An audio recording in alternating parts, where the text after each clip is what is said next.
Medyo marami-raming views ang ating mga faceless channels last month dahil nga sa Halloween trend. Kaya naman malaki rin ang revenue ng ating AdSense today. Pero alam mo bang hindi ito madali at napakaraming challenges ang pinagdaanan ko bago ko nakamit ang ganitong achievement. Hindi ito overnight success. I remember 1 year ago, lahat ng mga uploads ko at mga content walang nanonood.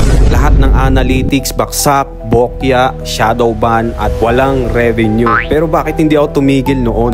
Kasi naglilibang lang talaga ako kapag gumagawa ako ng content at nag-a-upload. Hindi ko nga ini-expect na mamomonetize yung channel ko noon. Pero naging consistent ako sa pag-upload at pagpapaganda ng mga content ko. And the rest was history. Unti-unti nang nabago ng YouTube automation ang buhay ko. Ito yung bibili ako ng kahit anong gusto ko nang hindi iniisip kung magkano. Nakakapag-travel na rin ako at ang pamilya ko every month. Dahil nga nilet go ko na ang 9 to 5 job ko at nag-decide akong mag full-time faceless YouTuber.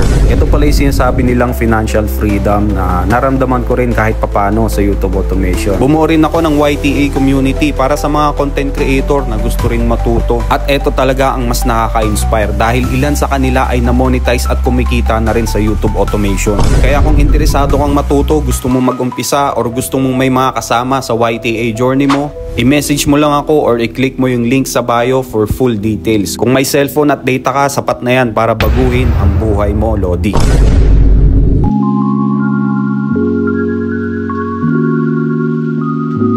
Dumaan na ba sa FYP nyo itong mga behind the scene live action anime niche? Viral ngayon ang mga ganyang klaseng shorts, talagang million views. Tuturuan ko kayo kung paano gumawa niyan step by step, yung high quality para na monetize, so stay tuned mga Lodi. Okay, gumawa na ako ng prompt para mag-generate ng live action anime character. Ilalagay ko to sa comment section. I-edit nyo na lang tong Shinobu Kocho, depende kung anong anime character yung gusto nyo. I-copy nyo lang yan at i-paste nyo sa ChatGPT. Hit enter at antayin nyong matapos ma-generate yung image. Pag okay na sa iyo yung image, i-download mo lang yan at pumunta na tayo sa next step. Papagalawin natin yung image na yon gamit ang Meta AI. Pwede rin kayong gumamit ng ibang AI tools pero kasi libre yung Meta AI, so eto yung gagamitin natin. Click animate photo at i-upload mo yung image na galing sa ChatGPT at pumunta ka dito sa gilid, i-hit mo yung send. Wait for 1 to 2 minutes at pag natapos na, i-download mo lang yung video, i-edit mo. Mas maganda kung lagyan mo ng commentary at sound. Gumawa ka pa ng iba pang character para quality ang shorts na gagawin mo. Ilan lang yan sa mga AI prompt na tinuturo natin dito sa YouTube Classmate, kaya kung gusto mo matuto, ano pang hinihintay mo?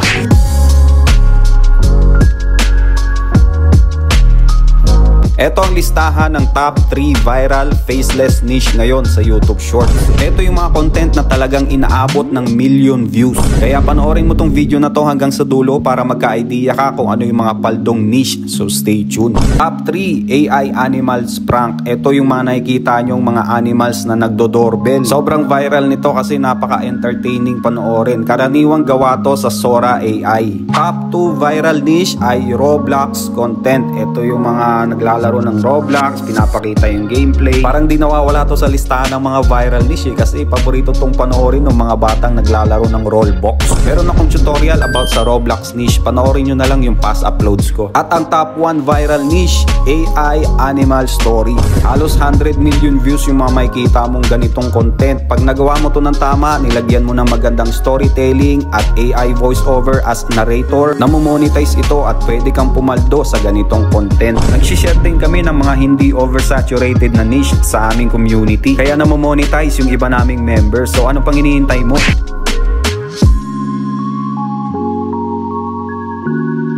Ikaw ba ay nagko-content ng AI tapos bitin yung mga video? Minsan 5 to 8 seconds lang. Sa video ito, ituturo ko sa inyo kung paano yan i-extend. Pwede mo gawing long form animated series para pagkakitaan mo ang AI content. So stay tuned.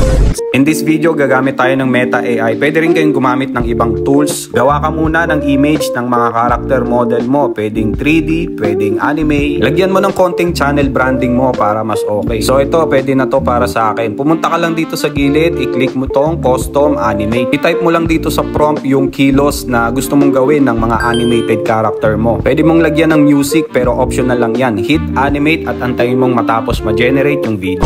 Syempre bitin yan, ilang segundo lang. Ganyan talaga lahat ng AI tools. So ito na yung trick, i-play mo lang yung video, i-post mo sa dulo at i-screenshot mo yung last frame at i-save mo yan. Then bumalik ka sa Meta AI, i-upload mo yung screenshot na yon at i-animate mo ulit. para tuloy-tuloy. Do the same process again hanggang makumpleto ang animated series ng content mo. Congrats nga pala sa isa naming member na pumaldo this week. Sana all, Lodi.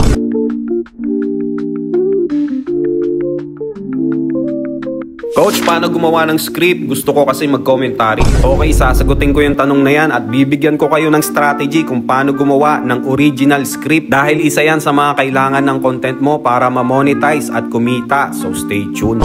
Gusto mo bang kumita sa YouTube gamit ang iyong cellphone, tablet, or PC at mapabilang sa kanila na na-monetize na? I-message mo lang ako sa aking FB or i-click mo yung link na to for full details. Mag-open ka lang ng ChatGPT or kahit anong AI tools. Ito ang standard ko sa paggawa ng script. Pwede nyo tong kopyahin, i-edit nyo na lang kung ilang minutes at yung video topic, ibahin nyo na lang. So sa pag-generate ng tamang script, dapat ang target audience ay US-based, merong hook and CTA in the first 5 seconds, western humor, at syempre, importante sa lahat, follow YouTube community guidelines. Again, pwede nyo i-edit or i-improve yan. Shinare ko lang kung ano yung ginagamit ko. I-copy mo lang yan at pumunta ka na sa 11 Labs. Piliin mo lang tong text-to-speech, i-paste mo dito yung script galing sa ChatGPT at pumili ka ng AI voiceover na babagay sa content mo. Marami naman dito. Hit generate and download at pwede mo na yan ilagay doon sa video na i-edit mo. Ganun lang kasimple mga Lodi. Ilan lang yan sa mga tinuturo ko sa aming community kaya mataas yung US-based audience at revenue nila. Sana all. Kaya ano pang hihintay mo?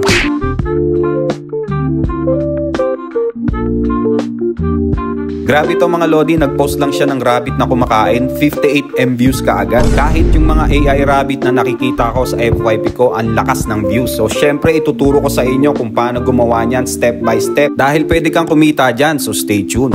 Okay, may dalawa kang option para sa cute bunny videos mo. Pwedeng real clips or yung mga totoong rabbit na pwede mo ma-download all over the internet. Pwede rin sa mga stock videos website kagaya neto, i-search mo lang bunny, marami kang makikita niyan. Hanapin mo yung mga malinaw at walang watermark at pwede mo na yung i-download. Second option ay yung AI generated. Pwede kang gumamit ng mga AI tools. Magpa-generate ka ng animated character na bunny. Pwedeng AI bunny eating fruits, AI bunny stories. Ikaw nang bahala, Lodi. At syempre, i-edit mo pa rin yan. Lalagyan mo yan ng sarili mong script para sa commentary or storytelling. Huwag mong kakalimutan yung tatlong importanteng bagay para ma-monetize ang iyong shorts. Ito yung create original script, heavy edit your videos, at always follow YouTube community guidelines. Yan ang sinusunod na format ng members namin sa aming community kaya ang ganda ng resulta. Sana all!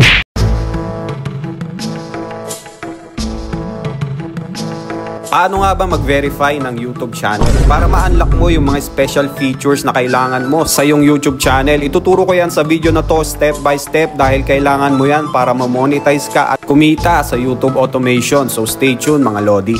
Okay, let's say meron kang bagong channel at nagwa-warm up ka pa lang, wala ka pang upload. Pumunta ka dito sa settings sa ibaba, pindutin mo tong channel, click mo yung feature eligibility. As you can see, ang unlock pa lang dito ay itong standard features. Para ma-unlock itong intermediate features, kailangan mong i-verify via phone number. Piliin mo lang tong text the verification code. Dito sa part na to, maraming nagkakaproblema dahil hindi sila makareceive ng OTP. Pero itong recommended SIM para makapag-verify ng channel sa YouTube. I-enter mo lang yung phone number mo, antayin mo mag-text sa'yo sa YouTube, copy-paste the OTP and hit submit. So okay na yan, ma-unlock na yung intermediate features ng channel mo. So dito naman tayo sa advanced features. Para naman ma-unlock to, pwede kayong mag-submit ng video nyo or selfie photo nyo sa YouTube. Pero I recommend, ito na lang ang piliin nyo. Shoutout nga pala sa mga member na sumahod sa AdSense kahit may tax, paldo pa rin. Sana all!